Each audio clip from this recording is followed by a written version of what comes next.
उत्तराखंड में बारिश के बीच लैंडस्लाइड की घटनाएं हो रही हैं। आज कहां-कहां लैंडस्लाइड हुई है, दिखाते हैं आपको इस रिपोर्ट में। दिल दहला देने वाला ये वीडियो उत्तराखंड के टिहरी गढ़वाल का है, जहां पर नेशनल हाईवे 707A पर कड्डू खाल इलाके में लैंडस्लाइड हुई और इसकी चपेट में आकर देखिए कैसे मकान खाई में जा गिरा। आसपास के लोगों ने इस खौफनाक मंजर को अपने कैमरे में रिकॉर्ड किया। हालांकि जो मकान खाई में जा गिरा वो खाली था। मकान के गिरने की आशंका को देखते हुए आसपास के 2 होटल्स को खाली करा लिया गया। मजदूरों के शेल्टर को भी खाली करा दिया और इसके चलते इस हादसे में कोई हताहत नहीं। पास में एक निजी होटल के लिए खुदाई का काम चल रहा था, जिसे इस हादसे की वजह माना जा रहा है। इस घटना के बाद से लोगों में दहशत है। अगला वीडियो उत्तराखंड के देहरादून का है। उत्तराखंड में कई जगहों से लैंडस्लाइड की खबरें आ रही हैं। एक दिन पहले ही देहरादून दिल्ली एक्सप्रेसवे पर भी पहाड़ों से मलबा आने लगा। ये घटना देहरादून के पास बिहारीगढ़ की है, जहां पहाड़ी से कीचड़ और मलबा आने लगा, जिसके चलते इस इलाके में किसी भी वक्त लैंडस्लाइड की घटना सामने आ सकती है।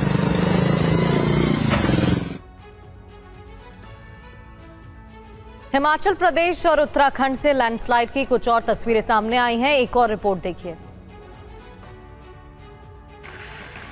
पहाड़ी इलाकों में लैंडस्लाइड जारी है। ताजा तस्वीरें हिमाचल प्रदेश के पांगी इलाके की है, जहां पर पहाड़ों से लैंडस्लाइड हुई। जिस वक्त यह घटना हुई है उस वक्त इस रास्ते से गाड़ियां गुजर रही थी, लेकिन अब ये रास्ता बंद है। लैंडस्लाइड को देखकर गाड़ी चालक रुक गए हैं और इसकी वजह से कोई जनहानि नहीं हुई है। वहीं उत्तराखंड में लगातार लैंडस्लाइड से रास्तों पर आवाजाही ठप है। तस्वीर उत्तराखंड के श्रीनगर रुद्रप्रयाग हाईवे की है। यहां पर फरासू के पास लैंडस्लाइड से रास्ता बंद है। प्रशासन मलबा हटाने के काम में जुटा हुआ है। अगली तस्वीर उत्तराखंड के उत्तरकाशी की है, जहां पिछले 24 घंटे से रुक रुक कर तेज बारिश हो रही है। गंगोत्री नेशनल हाईवे नालू पानी के पास बंद है, तो वहीं यमुनोत्री हाईवे सियाना चट्टी इलाके के पास बंद है। बारिश के बीच लगातार लैंडस्लाइड के बाद इन रास्तों पर आवाजाही करना बहुत खतरनाक है। बारिश के बीच लैंडस्लाइड की आशंका पहले से ही थी और इसको लेकर प्रशासन अलर्ट था। जिन जिन इलाकों से लैंडस्लाइड की खबरें आ रही हैं, वहां पर एहतियातन आवाजाही को रोका जा रहा है ताकि कोई जनहानि ना हो। पर्यटकों से भी मौसम विभाग की एडवाइजरी का पालन करने की अपील की जा रही है। महाराष्ट्र के रायगढ़ जिले में मूसलाधार बारिश के बाद एक गंभीर खतरा पैदा हो गया है। पाताल गंगा नदी में 3000 एलपीजी गैस सिलेंडर बहते हुए नजर आए। ये पूरा मामला क्या है, आप देखिए।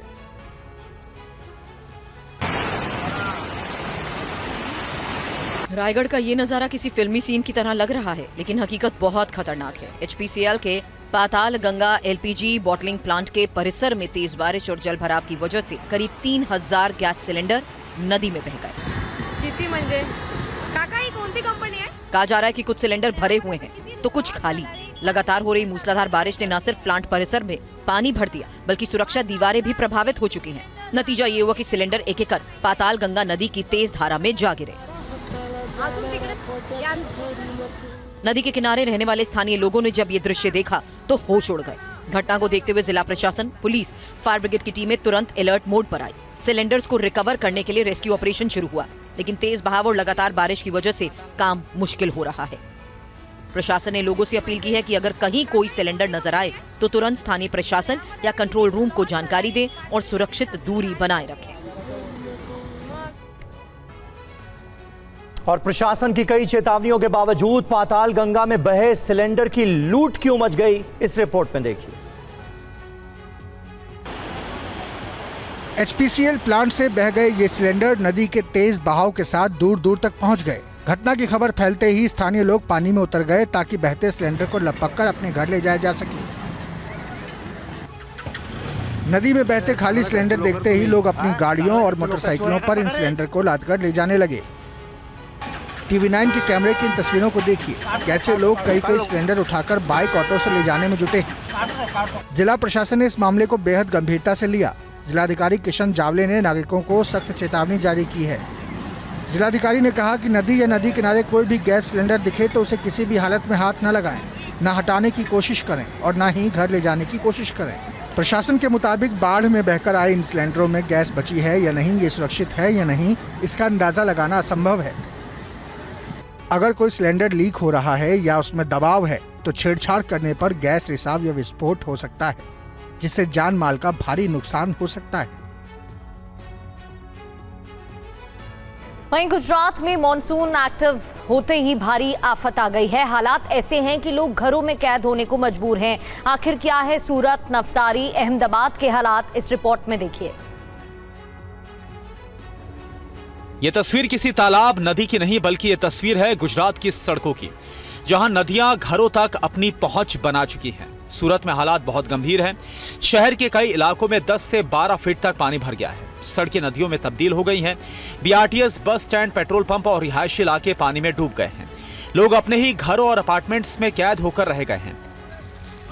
इस आपदा के बीच एनडीआरएफ और एसडीआरएफ की टीमें रेस्क्यू ऑपरेशन में लगी हुई हैं। सिर्फ बुधवार को एनडीआरएफ की टीमों ने 85 लोगों को सुरक्षित निकाला और अभी भी रेस्क्यू में लगी हुई हैं। एसडीआरएफ की टीमों ने कृष्णानगर और गढ़ानगर इलाकों में फंसे 150 से ज्यादा लोगों का रेस्क्यू किया है। पाटिया और गोडादरा जैसे इलाकों में हालात बहुत ज्यादा खराब हैं। घरों में कई फीट पानी घुस गया है। लोग छतों पर और ऊपरी मंजिलों पर शरण लेने के लिए मजबूर हैं। कई जगहों पर बिजली और पानी की सप्लाई भी बाधित हो गई है। मौसम विभाग के मुताबिक अगले 24 घंटे और भी ज्यादा मुश्किल भरे हो सकते हैं। दक्षिणी गुजरात के साथ साथ राज्य के अन्य कई जिलों में भी तेज बारिश की संभावना है।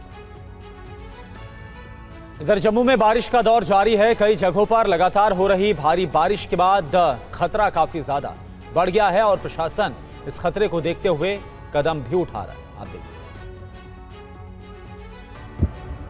जम्मू कश्मीर के रियासी की इस तस्वीर को देखिए। सलाल डैम से तेज बहाव में बहता पानी ऐसा लग रहा है जैसे अपने आगोश में सब कुछ लेने को आतुर हो।